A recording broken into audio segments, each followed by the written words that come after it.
It's not a coincidence that you open your phone for 2 minutes and wake up 40 minutes later. It's not an accident that you feel irritated when you run out of battery or lose your internet connection. And no, it's not just a lack of willpower. Behind your favorite apps, there's a mix of dark psychology, neuroscience, and design, all built to keep you hooked for as long as possible.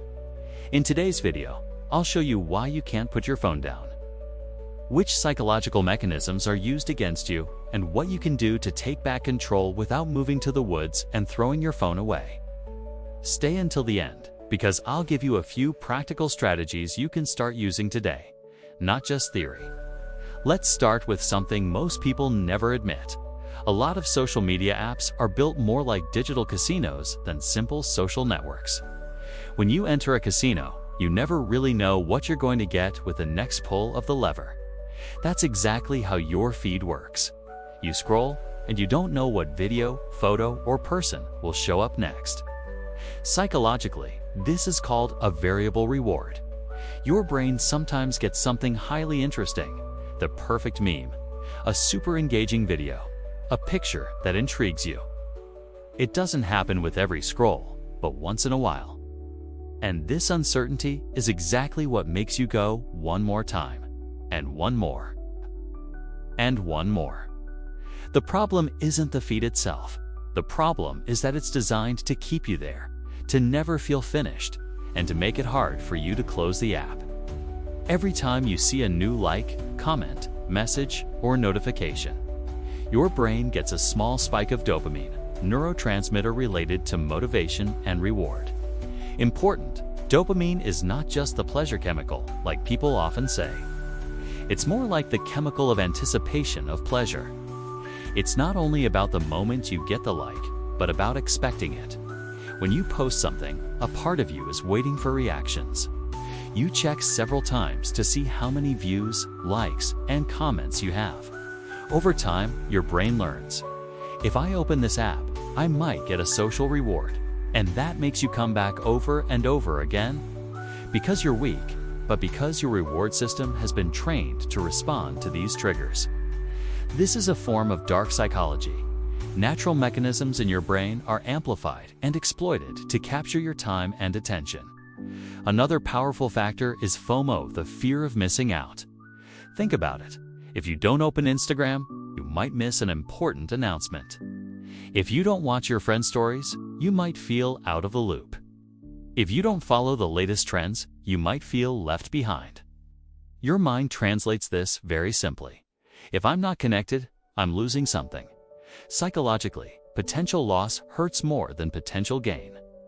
That's why it's easier to open the app just to check quickly than to close it and risk missing something. FOMO is fed on purpose. Notifications, messages like X posted for the first time in a while. New trend. Don't miss this. All of these push exactly on your fear and curiosity buttons. Social media usually shows you the best moments of other people's lives. Vacations, gifts, perfect bodies, success, perfect relationships. You, on the other hand, know all of your worst moments. Exhaustion, anxiety, arguments, failures. Dark psychology comes in when you forget that what you see is a filtered selection and you start comparing your real body to someone else's edited body, your normal day to someone else's highlight reel, the beginning of your journey to someone else's peak. The result? You feel less good, less attractive, less valuable. When your self-esteem drops, you become easier to influence, easier to manipulate, and more hungry for validation. And where do you look for that validation? Right back on social media. You go online more often, you post more, just to feel that little hit of approval again. It is a perfect loop for the platform, but it can be destructive for you if you're not aware of it. Maybe someone has told you, just stop. Just have more discipline. The problem is, this is not a fair fight. On one side, there's you, tired, stressed, dealing with everyday problems, maybe alone in your room. On the other side, there are teams of designers, psychologists, and engineers, paid very well to make the app so engaging that you won't want to leave. This doesn't mean you can't win. but it does mean you need to understand the game you're in. Once you see the mechanisms: dopamine, infinite scroll, FOMO, social comparison, you realize you're not broken. The system is built to trap you. There's no point demonizing phones or social media. They're tools. The problem is how we use them and how we're made to use them. Here are a few practical ideas to start getting out of prison mode. 1. Set intention, not reflex. Before you open an app, ask, why am I going in? What exactly do I want to do? When you don't have a clear reason, mindless scrolling is usually next. 2. Use visible limits, not just mental ones. Use your phone's screen time tools or timer apps. If you just say, I'll spend less time, it won't work. When you see you've hit 30 minutes, your brain gets a clear signal. That's enough. 3. Turn off non-essential notifications.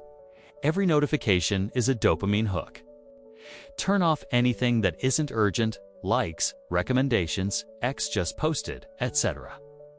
You'll be surprised how much your urge to check your phone every 5 minutes drops. 4. Create phone-free zones. For example, no phone at the table, no phone during the first 30 minutes after waking up. No phone 30 minutes before sleep. You don't have to be perfect, but these small safe zones clear your mind and remind you that you can function without constant stimulation. Dark psychology and social media isn't just about marketing tricks. It's about a battle for your attention, your emotions, and ultimately, the way you live your everyday life. If this video opened your eyes, drop a comment saying, I'm more aware now, so I know you made it to the end. And if you want to go even deeper into dark psychology, how it's used in relationships, advertising, or politics, hit subscribe and tell me in the comments what you want the next episode to be about. Until next time, remember, you're not weak because apps hook you. You become powerful when you learn to use them instead of letting them use you.